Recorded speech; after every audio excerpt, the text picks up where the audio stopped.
le monde commence à aimer ce qui réprouvait parce que c'est la démocratie, les droits de l'homme qui passent par là. Quand je devenais ministre, moi, en 2002, j'avais déjà ma maîtrise, mon DEA, mon diplôme supérieur en journalisme, mon diplôme universitaire en journalisme. Macky Sall, quand il est devenu président de la République, en 2012, il n'a qu'un diplôme d'ingénieur. Donc c'est grave, c'est-à-dire, le vieux qui a le BFM, il devient ministre, ce n'est pas un problème. Le jeune qui a un doctorat, qui a 27 ans, s'il devient ministre, c'est un problème. Ce complexe-là, vous devez le refuser.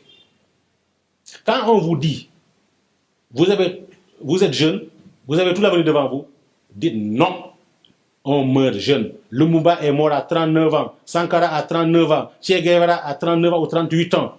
Tous les grands de ce monde sont morts jeunes. Il y a des destins météoriques, on fait tout, on réalise tout, on meurt vite, on part. Non, c'est absurde.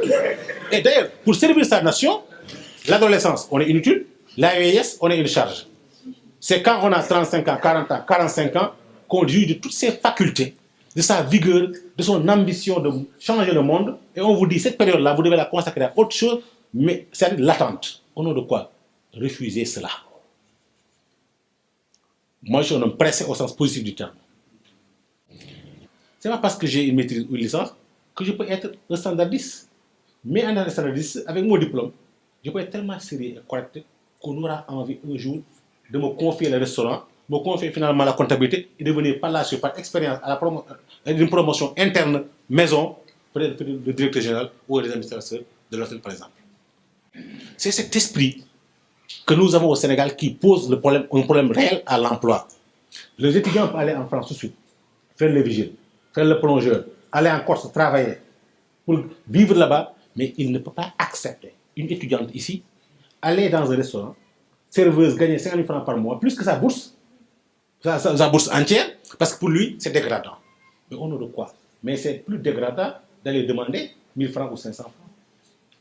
C'est plus dégradant d'aller se taper un mec riche qui vous offre 50 000 francs, moyennant quelques embrassades ou plus. C'est la vérité. Il faut qu'on mette ça dans la tête des jeunes, des uns et des autres. Il n'y a pas de métier plus avilissant que la main tendue. C'est mon point de vue. Vous allez aux États-Unis, Obama, qui est parti du néant, qui n'a jamais été ministre, jamais gouverneur, jamais DG, quelques mois, quelques années sénateur, de père d'origine africaine, qui n'a pas de grande réputation, dit j'ai l'ambition d'être président des États-Unis. Noir, dans une communauté à majorité blanche. Il réussit l'opération, mais personne ne lui reprochera d'avoir été avant-hier rien du tout pour devenir aujourd'hui quelque chose. Si le marchand d'eau du quartier s'exerce avec beaucoup de rigueur et devient demain un des plus grands fournisseurs d'eau au Sénégal, on dira toujours c'est malheureux. Et pourtant, on doit le célébrer. 10 000 fois plus que le fils de ou le petit-fils de. Si demain vous réussissez tout de suite, vous êtes une fille, sans être connu, on commencera à vous accuser d'être entretenu par un homme, d'être financé, d'avoir des relations pas normales avec votre chef. Si vous êtes un garçon, on dira que vous avez des réseaux de drogue. On risque de vous accuser d'homosexuel. Je vous dis, on vous traitera même de franc-maçon si vous êtes indéboulonnable. Et enfin, quand ils n'auront plus rien à dire, ils vont dire qui c'est l'ami de Dieu. Et là, vous avez la peine. Vous avez la peine. Je n'imagine pas la possibilité d'un monde où tout le monde est heureux, tout le monde est riche, tout le monde a tout. J'imagine par contre un monde où les chances sont créées et mises sur le marché. Et il n'y a aucun obstacle pour personne. Tout le monde peut y accéder. L'injustice en Afrique, avant d'être étatique ou politique, est avant tout sociale et culturelle.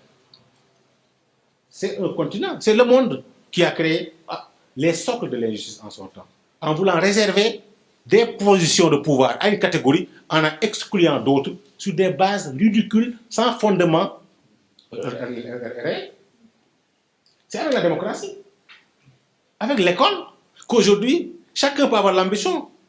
Ailleurs, quelqu'un dit je veux être maire ou PSR ou ces on va dire non, on va reconnaître parce que je vous dis ça. Et Et cette dimension de la société sénégalaise, on doit la gérer intelligemment. Et cette catégorie exclue s'est focalisée sur la recherche de ressources, de compétences, de talents, en accumulant énormément, pendant que l'autre pensait que lui, il doit tout acquérir parce que quelqu'un a fait ce travail dans le temps pour lui. Il va se tourner sans socle, l'autre a tous les socles. Conséquent, on voit des changements et des inversions de rôle. Partout dans le monde. Si vous avez l'ambition d'être dirigeant, demain, sachez que vous êtes à l'heure de l'Internet. Tout ce que vous dites, tout ce que vous faites, vous rattrapera demain et pourra vous faire exploser en plein vol. Il y a de cela 1 an ou 2 ans, le plus populaire des ministres allemands, qui était ministre des Forces armées, on lui prédestinait de devenir chancelier, a été démis de ses fonctions, contraint de démissionner, humilié parce que simplement des étudiants ont découvert qu'il avait plagié 47 pages dans sa thèse. On l'a retiré du docteur, on l'a fait contraint à démissionner, sa carrière est brisée parce que simplement un comportement indigne d'un leader l'a rattrapé. Après lui, une autre dame, amie de la chancelière, ministre de l'enseignement scientifique et de la recherche. C'est 30 ans après qu'on a découvert aussi qu'elle a plagié, contraint à démissionner. Donc c'est pour vous dire tous ces petits détails. C'est pour ça, je ne me glorifie pas, le jeu est haïssable, j'en fais usage. J'ai toujours été dans un environnement très difficile, je n'ai jamais fumé. Je n'ai jamais bu d'alcool. Je n'ai jamais mis mon pied dans une boîte de nuit à Dakar. Jamais. Jamais. Vous ne verrez jamais quelqu'un vous montrer une photo d'Aliou Sow en caleçon, en short, poitrine, à la plage. Jamais. Premier nous disait, si vous voulez être un chef, le mot chef est dépassé, mais un leader, en famille, dans votre salon, dans la maison, dans le quartier, comportez-vous toujours de manière que vous ne soyez pas gêné par la révélation du comportement, de l'image